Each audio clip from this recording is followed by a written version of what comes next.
السلام عليكم ورحمة الله وبركاته. إن الحمد لله نحمده ونستعينه ونستغفره ونعوذ بالله من شرور أنفسنا وسيئات أعمالنا من يهده الله فلا مضل له ومن يضلله فلا هادي له وأشهد أن لا إله إلا الله وحده لا شريك له وأشهد أن محمدا عبده ورسوله أما بعد فأعوذ بالله من الشيطان الرجيم يا أيها الذين آمنوا لا يسخر قوم من قوم عسى أن يكونوا خيرا منهم ولا نساء من نساء عسى أن يكن خيرا منهن رب اشرح لي صدري ويسر لي أمري واحلل عقدة من لساني يفقهوا قولي رب زدني علما اللهم إني أسألك علما نافعا ورزقا طيبا وعملا متقبلا। সম্মানিত আজকের ক্লাসে উপস্থিত দিনপ্রেমী ভাই সকল, যাবতীয় প্রশংসা গুণগান সেই মহান সত্তার নিমিত্তে যিনি আমাদের সকলকে উত্তম অবয়বে সৃষ্টি করেছেন। সৃষ্টি করার সাথে সাথে তিনি যে লক্ষ্য উদ্দেশ্য নিয়ে সৃষ্টি করেছেন সেই লক্ষ্য উদ্দেশ্যকে বাস্তবায়নে তৌফিক দিয়েছেন। ফলে আমরা তার কালাম মাজিদকে বুঝার জন্য আজকের এই ক্লাসে উপস্থিত হতে পেরেছি, তাই আমরা সকলেই বলি আলহামদুলিল্লাহ। তারপরে আমাদের সকলের প্রাণ প্রিয় নবী করিম মুহাম্মদ মুস্তাফা সাল্লাল্লাহু আলাইহি ওয়াসাল্লাম, ওনার উপরে অসংখ্য শান্তির ধারা বর্ষিত হোক, জিনার মাধ্যমে আল্লাহ তাবারক ওয়া তাআলার কালামকে আমরা বুঝার চেষ্টা করি কিংবা বুঝতে পারি। তিনি আল্লাহর বাণীকে সুস্পষ্ট করে গেছেন, তাই আমরা সকলেই তার উপরে দরুদ পাঠ করি, আল্লাহুম্মা সাল্লি আলাইহি আল্লাহুম্মা বারিক আলাইহি। আপনারা সকলেই জানেন যে বিগত কিছুদিন আগে সূরাতুল হুজরাতের তাফসীর, সংক্ষিপ্ত তাফসীর শুরু করেছিলাম। বেশ কয়েকটি ক্লাসে আমরা 10 আয়াত পর্যন্ত তার তাফসীর জেনেছিলাম, 1 থেকে নিয়ে 10 আয়াত। আজকে ইনশাআল্লাহ 11 নম্বর আয়াতের তাফসীর হবে। এই সূরাটি খুবই গুরুত্বপূর্ণ, কারণ আমাদের সামাজিক জীবনে যা কিছু ঘটে, বিশৃঙ্খলা ঘটে, এই সূরার মধ্যে যা বলা হয়েছে সে বিষয়গুলোকে না বুঝার কারণে। ইনশাআল্লাহ যদি আমরা এই সূরাটি পড়ে এই সূরা অনুযায়ী আমরা নিজের জীবনকে সেইভাবে গড়ে তুলিতে অনেকটাই আমাদের সমাজে শান্তি এবং একে অপরের প্রতি ভ্রাতৃত্ব সৃষ্টি হবে। আমরা 10টি আয়াত পড়ে আশা করি বুঝতে পেরেছি, আর আগে যে কটি আয়াত আছে সেগুলো পড়েও আমরা ইনশাআল্লাহ বুঝতে পারব। তো আল্লাহ তাআলা এই 11 নম্বর আয়াতে বলছেন, ইয়া আইয়ুহাল্লাযীনা আমানু, মুমিনদেরকে সম্বোধন করে বলছেন যে হে মুমিনগণ, লা ইয়াসখার কওমুম মিন কওমিন আসা আন ইয়াকুনু খায়রাম মিনহুম, যে কোন সম্প্রদায়ের বিদ্রূপ না করে। হতে পারে যার বিদ্রূপ করা হচ্ছে তারা বিদ্রূপকারীদের চেয়ে উত্তম হবে। তারপর আল্লাহ তাআলা বলছেন, ওয়ালা নিসাউম মিন নিসাইন আসা আন ইয়াকুননা খায়রাম মিনহুন্না, অনুরূপভাবে কোনো মহিলার বিদ্রূপ না করে। হতে পারে যার বিদ্রূপ করা হচ্ছে সেই উত্তম হবে বিদ্রূপকারীর তুলনায়। তো এইখানে এই আয়াতে আল্লাহ তাবারক ওয়া তাআলা বিদ্রূপ করা থেকে নিষেধ করেছেন, আর সুখরিয়া শব্দ ব্যবহার করেছেন, লা ইয়াসখার। তো সুখরিয়া মানে এর অর্থ হচ্ছে ইস্তেহজা, বিদ্রূপ করা, হাসি ঠাট্টা করা, কাউকে নিয়ে উপহাস করা, এগুলোর অর্থে আসে। তো এই জায়গায় সুখরিয়া এই অর্থে ব্যবহার হয়েছে, কিন্তু আল্লাহ তাবারক ওয়া তাআলা এই শব্দটাকে অন্য আয়াতেও ব্যবহার করেছেন অন্য অর্থে। যেমন আল্লাহ তাবারক ওয়া তাআলা মানব জাতিকে সৃষ্টি করেছেন, তো বিভিন্ন পর্যায়ে বিভিন্ন স্তর দিয়ে সমানভাবে তৈরি করেননি, এক একজনের এক এক মর্যাদা রয়েছে, এইভাবে আল্লাহ তাআলা সৃষ্টি করেছেন। যেমন আল্লাহ তাআলা এক আয়াতে বলেন যে আহুম ইয়াকসিমুনা রাহমাতা রাব্বিকা নাহনু কাসামনা বাইনাহুম মাঈশাতাহুম ফিল হায়াতিদ দুনিয়া ওয়া রাফা'না বা'দাহুম ফাওকা বা'দ দারাজাত। তো এখানে আল্লাহ তাআলা বলছেন যে তারা কি আপনার রবের রহমতকে বন্টন করবে? আমি তো তাদের মাঝে বন্টন করেছি তাদের জীবনকে, তাদের পার্থিব জীবনে, আর তাদের মধ্যে কিছু লোকের উপরে মর্যাদা বেশি দিয়েছি। কেন এটা? লিয়াত্তাখিযা বা'দুহুম বা'দান সুখরিয়া, যাতে এক অপরের দ্বারা কাজ নিতে পারে। যেমন ধরুন কেউ বিত্তশালী আছে, কেউ মানে নিম্ন মানে আছে, তো এক অপরের দ্বারা যাতে কাজ নিতে পারে, এই কারণে। তো এইখানে যে সুখরিয়া শব্দ আল্লাহ তাআলা ব্যবহার করেছেন, এটা কোন অর্থে? ইস্তেহজার অর্থে নয়, উপহাসের অর্থ নয়। বুঝতে পারলেন? তাই হচ্ছে। আর আল্লাহ তাবারক ওয়া তাআলা আমরা যদি বাস্তব জীবনে দেখি, নিজের জীবনে তাকাই, তাহলে বুঝতে পারবো যে আল্লাহ তাআলা আমাদের মাঝে বিভিন্ন রকমের ক্যাটাগরি আল্লাহ স্তর তৈরি করেছেন। কারণ সকলেই সব বিষয়ে সব গুণে সমান নয়। আমরা নিজের জীবনে তাকাতে গেলে আমরা বুঝতে পারবো। যেমন আমাদের মাঝে কেউ আছে যে শরীয়তের জ্ঞানে অনেক জ্ঞানী, তাই না?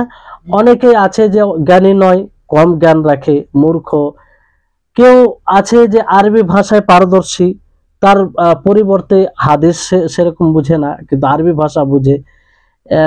আর কারোর জন্য রুজি প্রশস্ত, কেউ ভালোভাবে থাকছে, আর কারোর জন্য রুজি সংকীর্ণ। কারো ব্যবহার ভালো, উত্তম চরিত্রের অধিকারী, আবার কেউ নিম্ন মানে চরিত্রের অধিকারী। তো এইভাবে সব গুণে মানে তারতম্য রয়েছে, সকলেই সমান নয়। এটা তো গুণে, অনুরূপভাবে সৃষ্টির দিক দিয়ে সমান নয়। কেউ একটু লম্বা, কেউ আবার খাটো, কেউ আবার সুন্দর, কেউ আবার মানে সুন্দর নয়, কেউ আবার গোরা, আবার কেউ আবার কালো। তো এইভাবে তারতম্য রয়েছে সব বিষয়ে। তো এগুলো মূলত আল্লাহ তাবারক ওয়া তাআলা সৃষ্টি। কার সৃষ্টি? আল্লাহ তাবারক। কারো বংশের মর্যাদা খুব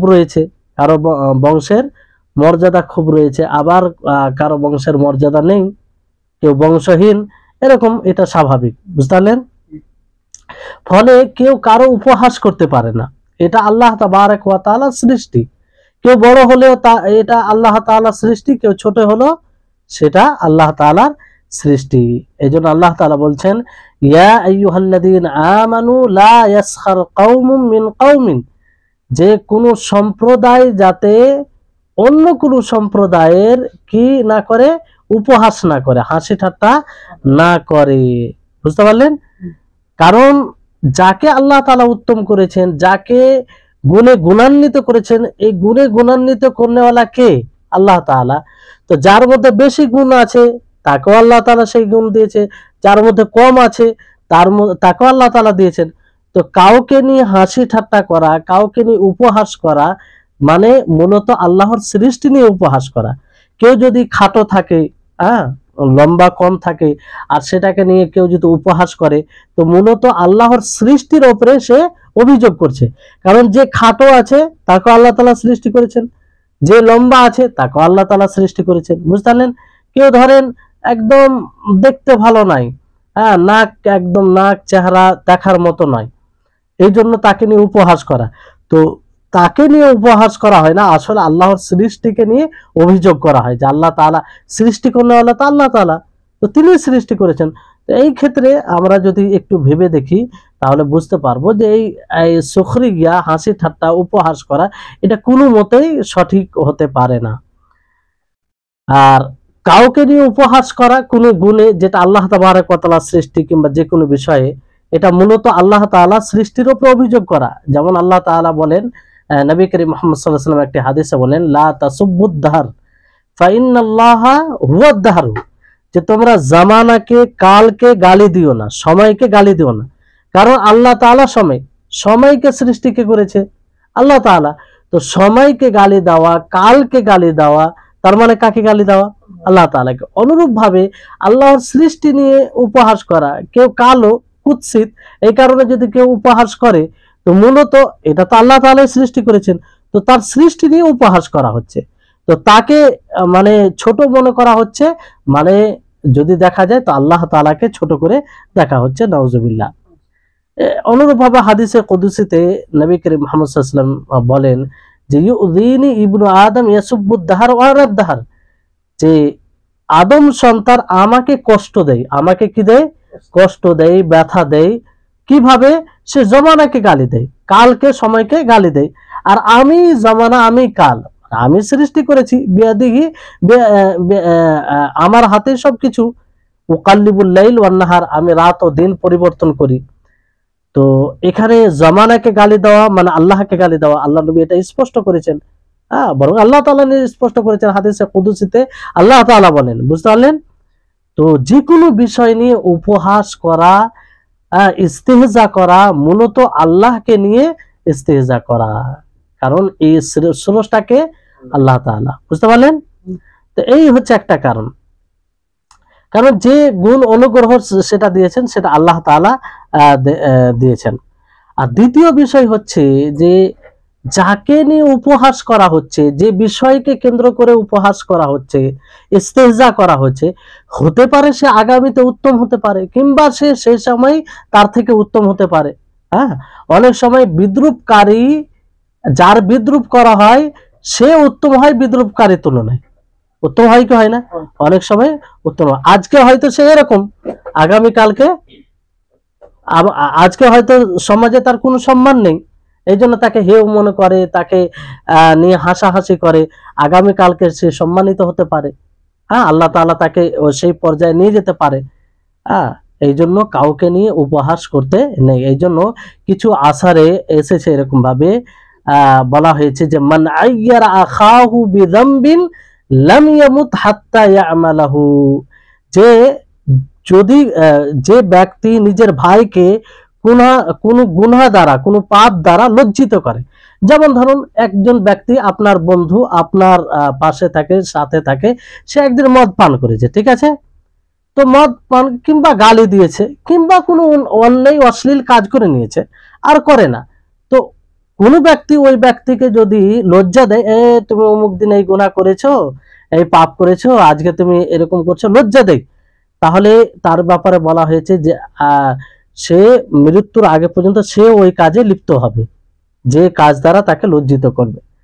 এই জন্য আরো কিছু আসারে এরকম ভাবে এসেছে যে লা তুযহির আশ-শামাতাতা বিআখিকা ফায়ুআফিহিল্লাহু ওয়া ইয়াবতালিকা, যে তোমার ভাইয়ের মানে কষ্টের, আনন্দের বিষয়টাকে না, কষ্টের বিষয়টাকে প্রকাশ করিও না, কারণ প্রকাশ যদি করো তাকে কষ্ট দেওয়ার জন্য, তো হতে পারে তাকে ওই কষ্ট থেকে বাঁচিয়ে তোমাকে সেই কষ্টের মধ্যে মানে নিপতিত করতে পারে, তোমাকে ওই কষ্টের মধ্যে ফেলতে পারে। এই জন্য কাউকে নিয়ে আজকে হয়তো যাকে আমরা ছোট মনে করব, ছোট করে উপহাস করব, আগামী কালকে সে হয়তো সম্মানিত হবে, তো আমাদেরই লজ্জা হবে, বুঝতে পারলেন? তো এটা হচ্ছে এই বিষয়টি খেয়াল করা সকল মানুষকে জরুরি। এটা হচ্ছে আল্লাহ তাবারক ওয়া তাআলার সাথে আদব, আল্লাহ তাবারক ওয়া তাআলার সাথে আদব করা, কারণ স্রষ্টা আল্লাহ তাআলা, সবকিছু আল্লাহ তাআলা সৃষ্টি করেছেন, তো সেটাকে লক্ষ্য করে আমাদেরকে উপহাস থেকে, হাসি ঠাট্টা করা থেকে বিরত থাকতে হবে। তারপর আল্লাহ তাবারক ওয়া তাআলা বলছেন ওয়ালা নিসাউম মিন নিসাইন আসা আন ইয়াকুন্না খায়রাম মিনহুন্না, যে কোন মহিলা যাতে অন্য কোন মহিলার উপহাস না করে, কারণ হতে পারে যার উপহাস করা হচ্ছে, যার বিদ্রুপ করা হচ্ছে, সে উত্তম হবে বিদ্রুপকারীর তুলনায়। তো এখানে বিশেষভাবে মহিলাদের ব্যাপারে কেন বললেন? আল্লাহ তাআলা কওম সেখানে বললেন কম পুরুষ আছে, সেখানে কওমের মধ্যে পুরুষ নারী উভয় আছে, কিন্তু যখন তারপরে নেশা বলা হলো, তার মানে ওখানে কম পুরুষ, তারপরে নারীর কথা আল্লাহ তাআলা বললেন বিশেষভাবে। বিশেষভাবে বলার উদ্দেশ্য হচ্ছে এটা, যে তাদের মধ্যে এই বিষয়গুলো পাওয়া যায়, কারণ উভয়কে এই হুকুম শামিল, উভয় যাতে এই কাজ থেকে বিরত থাকে, কারণ এটা অপরাধ। এটা কি অপরাধ, বুঝতে পারলেন? তো এখানে মহিলা হোক অথবা পুরুষ হোক, তারা যেন এই বিষয়গুলি থেকে বিরত থাকে। আর এটা যদি থাকে, দেখেন যে ভালোবাসাটা আছে, যে ভ্রাতৃত্বতা আছে, যে আপোষে একটা মহব্বত ভালোবাসা থাকে, সেটা বিলুপ্ত হয়ে যায়, বিলোপ হয়ে যায় সেটা। এইভাবে কাউকে, আমি যদি কাউকে ছোট করি, তাহলে সে তার হৃদয়ে আমার মহব্বত ভালোবাসা থাকবেই? কোনোদিন থাকবে না, সে শ্রদ্ধা করবে না।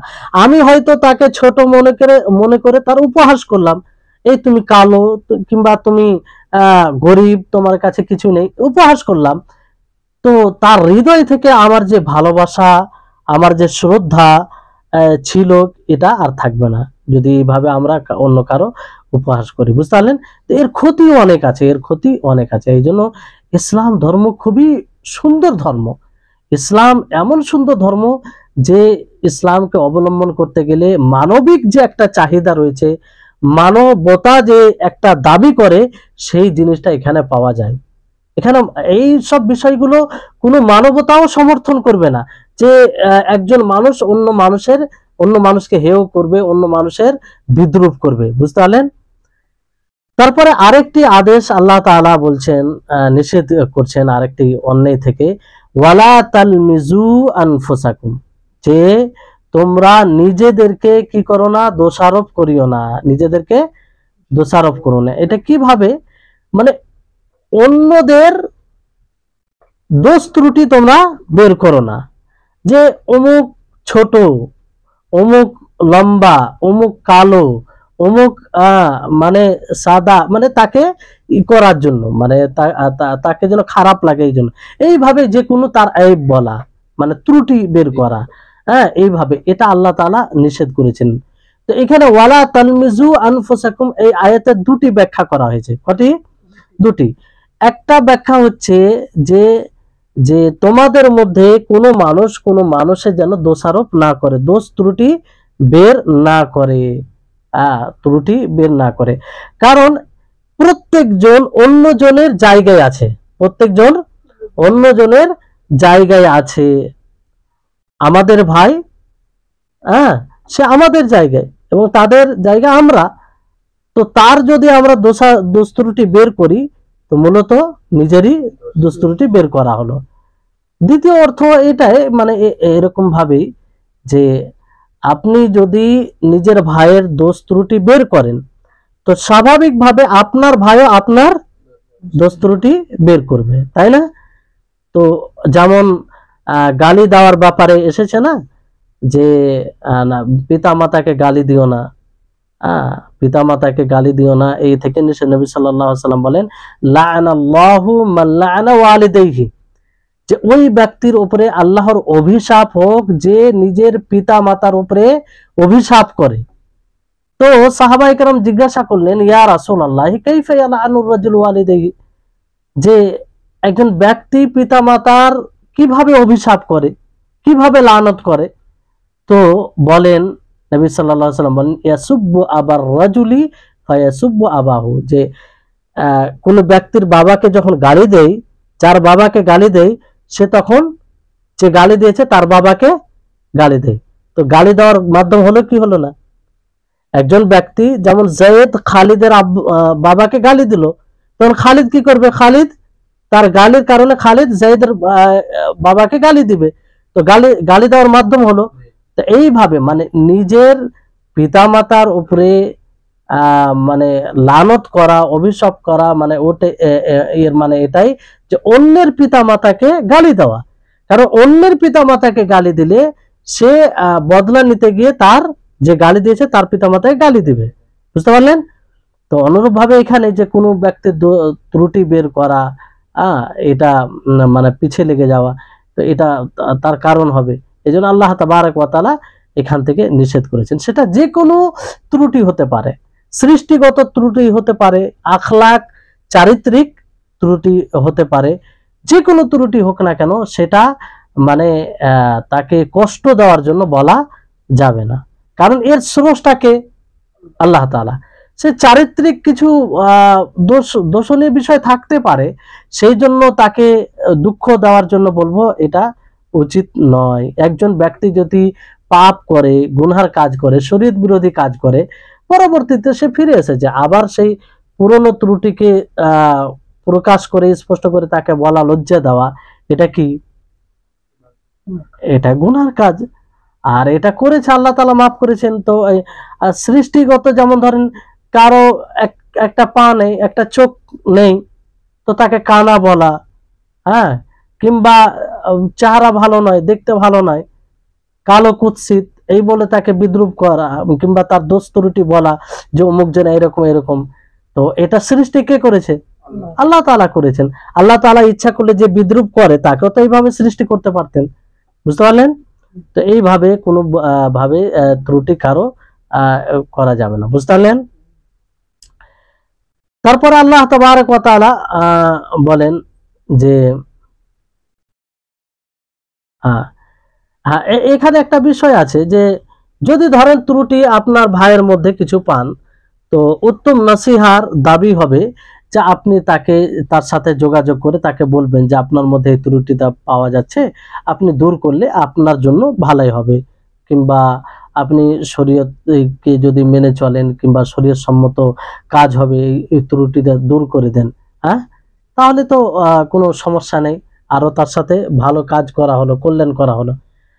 তারপর আল্লাহ তাআলা বলেন ওয়ালা তানাবাজু বিল আলকাব, যে তোমরা মন্দ নামে কাউকে দেখো না, মন্দ নামে। আসলে নবী করিম মুহাম্মদ সাল্লাল্লাহু আলাইহি সাল্লামের জামানায়, জাহেলিয়াতের যুগে, একটা মানুষের একাধিক নাম থাকতো, 3টা 4টা নাম থাকতো, কিছু নাম তাকে কষ্ট দেওয়ার জন্য মন্দ নাম থাকতো। তো আল্লাহ নবী জানতেন না কোনটা মন্দ নাম, ফলে আল্লাহ নবীও সম্বোধন করে নিতেন। তো এই আয়াতটি নাজিল হয়, আয়াত নাজিল করে আল্লাহ তাবারক ওয়া তাআলা সতর্ক করেন যে কাউকে যেন মন্দ নামে ডাকা না হয়। এই বিষয়গুলো গ্রাম্য এলাকায় খুব পাওয়া যায়, খুব পাওয়া যায়। আর এটা এই জন্য দেখবেন যে এক অপরের প্রতি যে ভালোবাসা থাকে সেটা থাকে না। একজনের জীবনের যে একটা উদ্দীপনা, একটা আগে যাওয়ার, ভবিষ্যতে উন্নতি করা যে একটা থাকে, সেগুলো বিলুপ্ত করে দেয় মানুষ এইভাবে মন্দ নামে ডেকে তাকে হেনস্থা করে, বুঝতে পারলেন? তো মন্দ নামে কাউকে ডাকা যাবে না। যদি কোনো গুনাহগার ব্যক্তি হয়, তারপরও তাকে বলা যাবে না এই ফাসিক। কেউ যদি গুনাহ করে তাকে বলা যাবে এই ফাসিক, এই ফাজির, হ্যাঁ, এই কাফির, হ্যাঁ, যে হে মদ্যপানকারী, হে চোর, হে ব্যভিচারিণী, এইভাবে বলা যাবে? এইভাবে বলে তো কাজ হবে না, কারণ এইভাবে বলে সে আরো ধৃষ্টতা দেখাবে, আরো সে গুনাহ করবে। উচিত হবে যে তাকে ভালোভাবে নসিহত করা যে তুমি যে ব্যভিচার করছো এটা হারাম, এটা আল্লাহ তাআলা অসন্তুষ্ট হবে। এটা এত জঘন্য অপরাধ যে এই মুহূর্তে আল্লাহ ঈমান উঠে যায় তার জীবন থেকে। তো বিষয়টা এইভাবে বুঝাতে হবে, কিন্তু এইভাবে সম্বোধন করে তাকে কষ্ট দেওয়া এবং তার মানে ক্ষতির দিকটা বেশি হবে, বুঝতে পারলেন?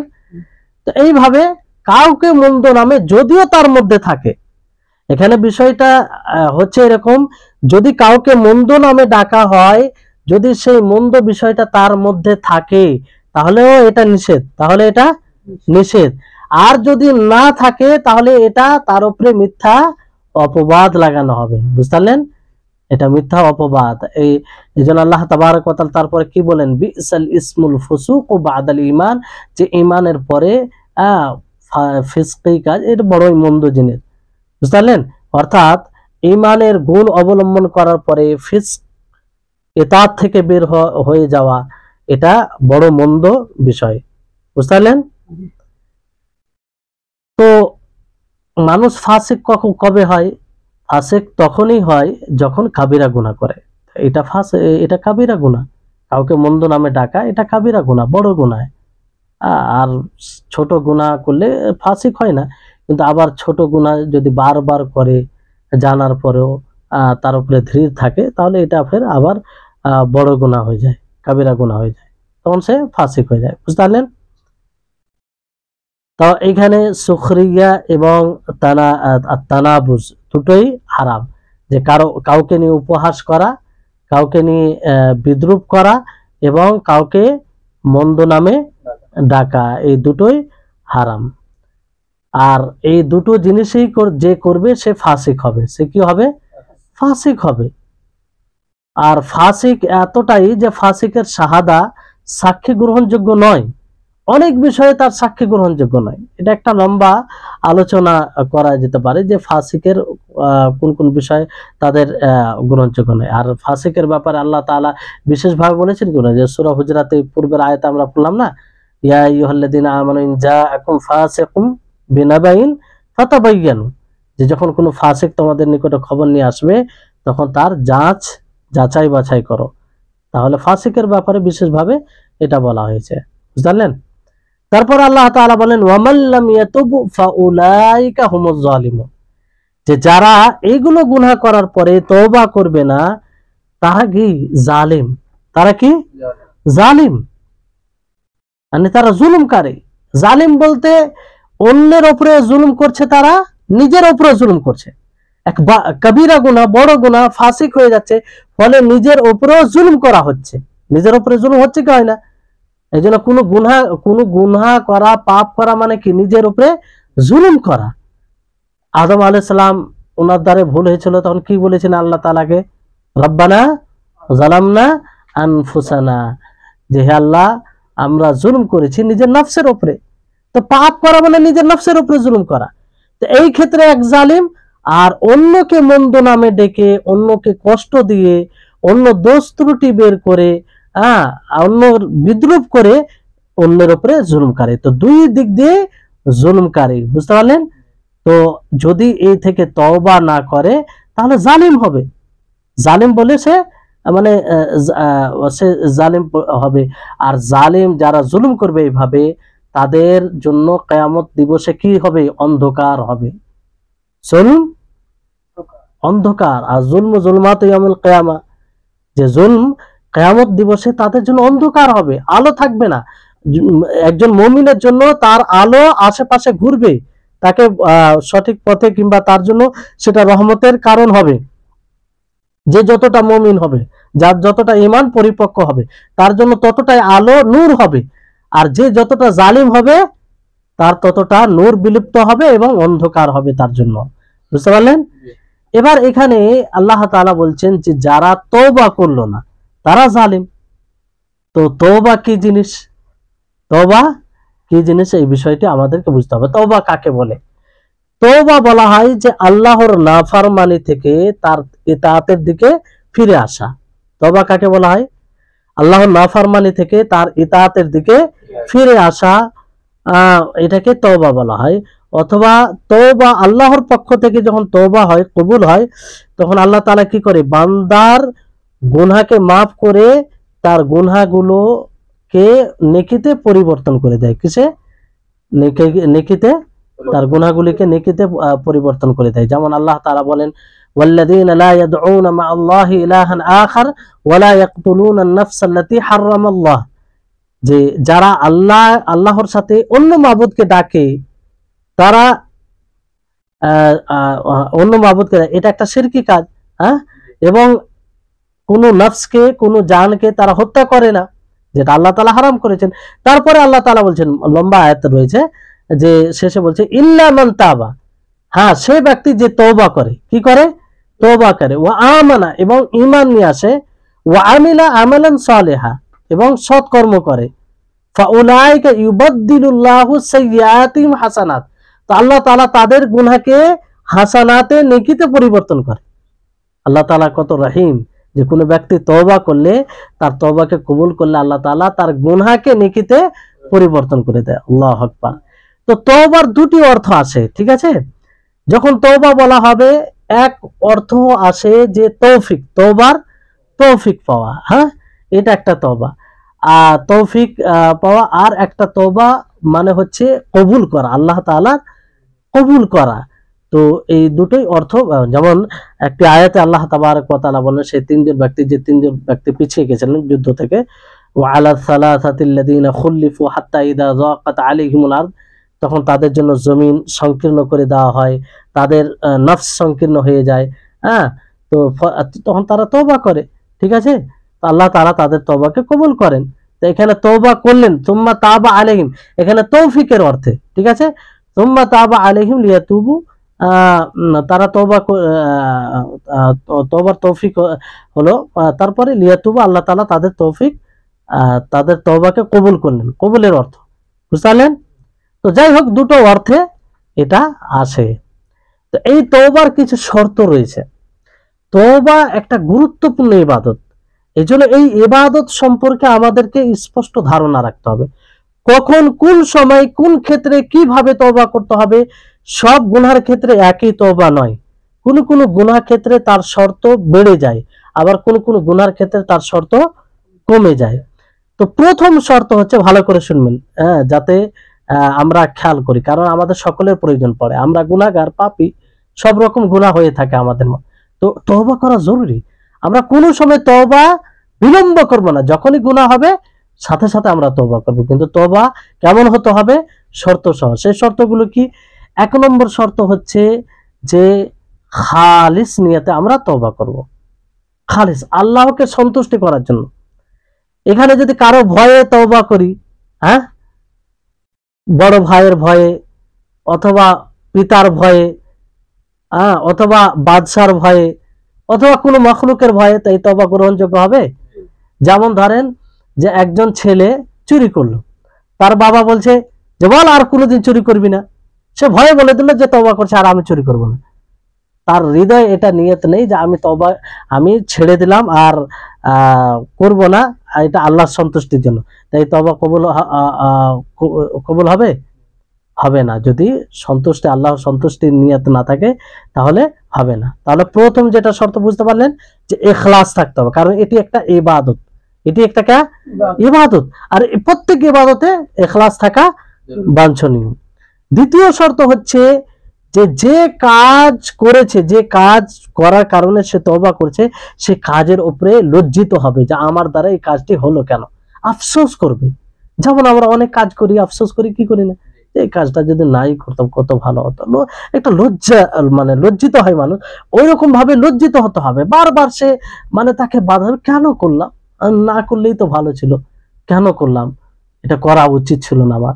তো এইভাবে লজ্জিত হবে সে, বুঝলেন? দ্বিতীয় শর্ত। তৃতীয় শর্ত হচ্ছে যে সেই গুনাহকে সেই অবস্থায় একদম ছেড়ে দিবে, একদম ছেড়ে দিবে, একদম না করার মানে ই করে, কোনো মতেই, মানে এমনটা নয় যে করছো আবার তওবাও করছে, হ্যাঁ, যে আমি তওবা করছি আবার মিথ্যা কথা বলছে, আমি তওবা করছি মিথ্যা, আমি অশ্লীল জিনিস দেখবো না, তওবা করছে আবার দেখছে, তো এটা তওবা নয়, একদম ছেড়ে দিতে হবে। কি করতে হবে? ছেড়ে দিতে হবে। এইখানে একটা বুঝার বিষয় আছে, ভালো করে বুঝবেন। ছেড়ে দেওয়া সব জায়গায় এক নয়।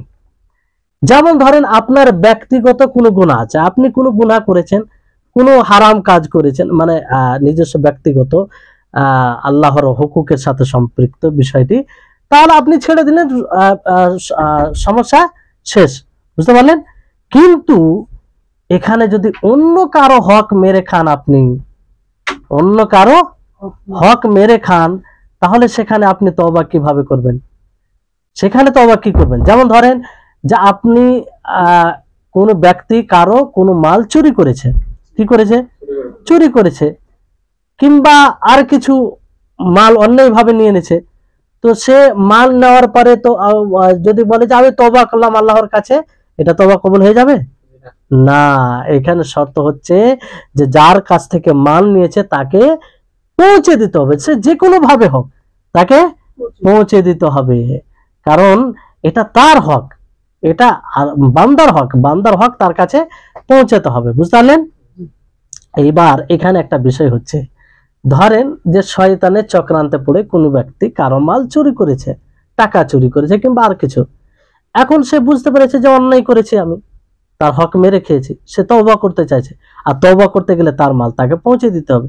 এখন বিষয়টি হচ্ছে যদি তাকে পৌঁছাতে যায়, তাহলে আরো বড় বিপদ আসতে পারে, তাকে মারতে পারে, অথবা তার উপরে আরো মিথ্যা অপবাদ লাগিয়ে দিতে পারে যে না, ধরেন ওই 1000 টাকা চুরি করেছে, বলে না তুমি 5000 চুরি করেছো, এরকম একটা আশঙ্কা থাকতে পারে। তো এই ক্ষেত্রে কি করবে? কিংবা যে একটা সম্পর্ক আছে সে সম্পর্কটা নষ্ট হবে, তো এই ক্ষেত্রে সে কি করবে?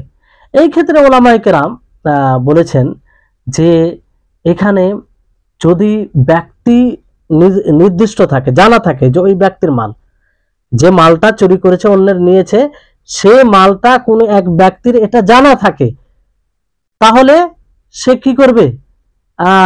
মানে এক তো জানা থাকবে, আর যদি হ্যাঁ জানা থাকলে মানে তাকে পৌঁছে দিতে হবে, তাকে পৌঁছে দিতে। এখানে একটু মানে পিছনে যে কথাটা বলতে হতো সেটা হচ্ছে যে এরকম অবস্থায় যে ধরেন যে মালটা পৌঁছে দিতে গেলে ফাসাদের আশঙ্কা আছে, তো সে যদি মনে করে না আমি মালটা সাদকা করে দিই, আমি কি করে দিই? সাদকা করে দিই, চুরি করেছি, ভুল করেছি, সাদকা করে দিই, তাহলে এই সাদকা করাটা কি সঠিক হবে? মানে মুতলাক ভাবে বলা যাবে না যে সঠিক হবে। যদি মালটা কার এটা জানা যায় তাহলে সাদকা করা সঠিক হবে না, তাকে পৌঁছাতে হবে। কিভাবে পৌঁছাতে হবে এটা পরে আসে। কিন্তু যদি না জানা থাকে তাহলে সেই জায়গায় সাদকা করে দিতে পারে। মানে চুরি করে ভুলে গেছে কার কাছ থেকে চুরি করেছে, কার মাল সে জানে না, তো এইখানে সাদকা করে দিতে পারে, কোনো সমস্যা নেই।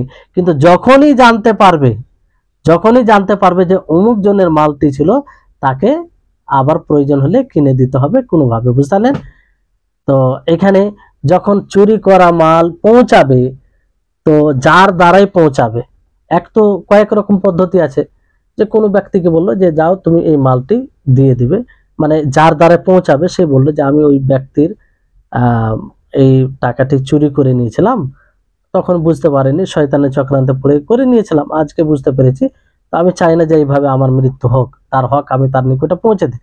তো একজন ব্যক্তিকে বললাম যে আপনি ওই টাকাটা পৌঁছে দিন। তো এই যাকে আমি বলবো, যাকে মাধ্যম বানাবো, তার ব্যাপারে ভাবতে হবে সে কেমন আছে, কারণ সে আমিন হতে হবে, তাকে ভালো হতে হবে। এবার দেখা গেল আপনি কোনো বদমাসকে ধরে নিলেন, ও এই সুযোগে কিন্তু মানে অসৎ ব্যবহার করতে পারে আপনার সাথে, তখন ও আপনার দুর্বলতা জেনে তখন বলবে যে তুমি যদি আমাকে এত টাকা না দাও তো আমি তাকে বলে দেবো, কারণ তুমি চুরি করেছো। হতে পারে কি পারে না? এই জন্য ভাবনা চিন্তা করে যে একদম নির্ভরযোগ্য, যার ব্যাপারে এরকম কোনো আশঙ্কা নেই, তাকে বলে এটা করা যেতে পারে। কিন্তু যদি এরকম আশঙ্কা থাকে তাহলে তাকে বলা যাবে না, কারণ আরো ফাসাদ সৃষ্টি হবে, আরো খারাপই আসবে, বুঝতে পারলেন?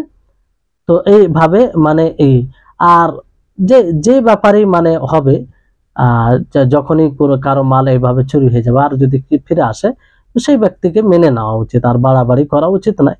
যে একজন মানুষ বুঝতে পেরেছে ভুল, আল্লাহ তাআলা তিনি গফুর, তিনি ক্ষমা করেন, বড় বড় গুনাহ, শিরকের গুনাহ, যার চেয়ে বড় অন্যায় নেই, সেই গুনাহ আল্লাহ তাআলা ক্ষমা করে দেন, সেই গুনাহ আল্লাহ তাআলা ক্ষমা করেন। তো সেই মহান আল্লাহ যদি ক্ষমা করেন, তা আবার এই সামান্য একটা মাল সে তো ফিরে এসেছে, সে তো বুঝতে পেরেছে, তো আমি কেন ক্ষমা করব না, আমি কেন ক্ষমা করব না?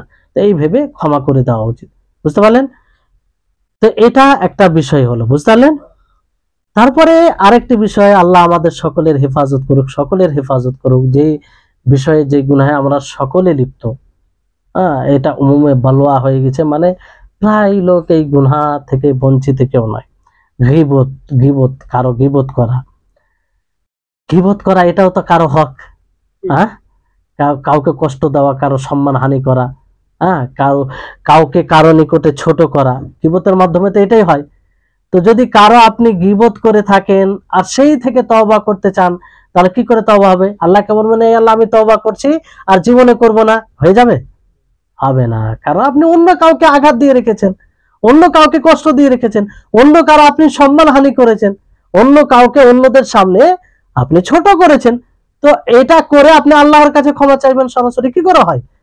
তো বিষয়টি হচ্ছে যাকে আপনি ছোট করেছেন, যার সম্মানে আপনি আঘাত এনেছেন, মানে সম্মান হানি করেছেন, তো তার কাছে আগে যান, তাকে গিয়ে বলেন যে আপনার গীবত করে ফেলেছি অজান্তে, আপনি আমাকে মাফ করে দিন, ভুলে শয়তানের চক্রান্তে পড়ে করেছি, আর মানে আল্লাহর কাছে তওবা করেছি, আপনি মাফ করেন।